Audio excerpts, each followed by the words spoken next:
इ. स. 1645 रोहिडा किल्ल्याच्या पायथ्याशी असलेलं जेधेवाड. चैतन्याने भरलेला तो दिवस होता. पिलाजी जेधे यांच्या पुण्यतिथी निमित्ताने गावातील मानकरी एकत्र जमले होते. वाड्याभोवती मावळ्यांची गर्दी होती, परंतु सर्वांचं लक्ष एका गोष्टीकडे केंद्रित झालं होतं. अंगात खणखणीत बळ, डोळ्यात धगधगती तेज आणि हातात निखळ सराव असलेला तरुण कान्होजी जेधे. मावळ्यांसोबत तलवारीचा सराव करताना त्याची हालचाल एखाद्या वाघासारखी होती.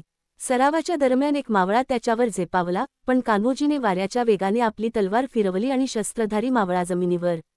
क्षणात त्याने त्याला उचललं आणि म्हणाला, पेक्षा जास्त शत्रू असेल तर दया नाही, पण आपले असेल तर साथ कधीही सुटू देऊ नकोस. तिथे उभे असलेले गावकरी आणि बुजुर्ग त्याच्या बोलण्यावर खुश झाले. तेव्हाच एक बातमी पोहोचली, रोहिड्याजवळच्या पाटण गावी आदिलशाहीचा सरदार तामिज खान पोचला आहे. गावकऱ्यांकडून जबरदस्तीने कर वसूल सुरू झालाय. गावकऱ्यांचे हाल ऐकून कान्होजीचा चेहरा गंभीर झाला. पेक्षा जास्त हा अन्याय नको. महाराजांनी आपल्याला न्यायासाठी उभं केलं आहे, झुकायला नाही, असं म्हणत तो लगेचच काही मावळ्यांना घेऊन निघाला. रात्र पाटण गाव. आदिलशाही सैनिक माज मिरवत होते, पण कान्होजीने आधीच सर्व माहिती गोळा केली होती.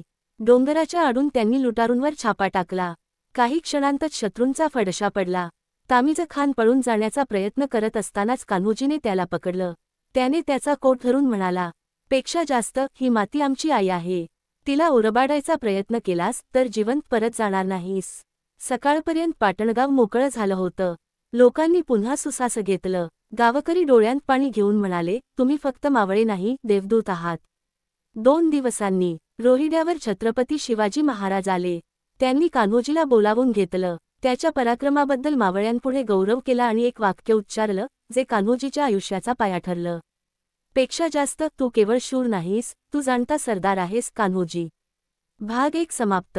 पुढील भाग 2 मध्ये कान्होजी जेधे यांचा महाराजांच्या गुप्त मोलकरणी दलात प्रवेश, एका गुप्त यशस्वी मोहिमेची सुरुवात आणि रोहिडा किल्ल्याची नवी रणकहाणी.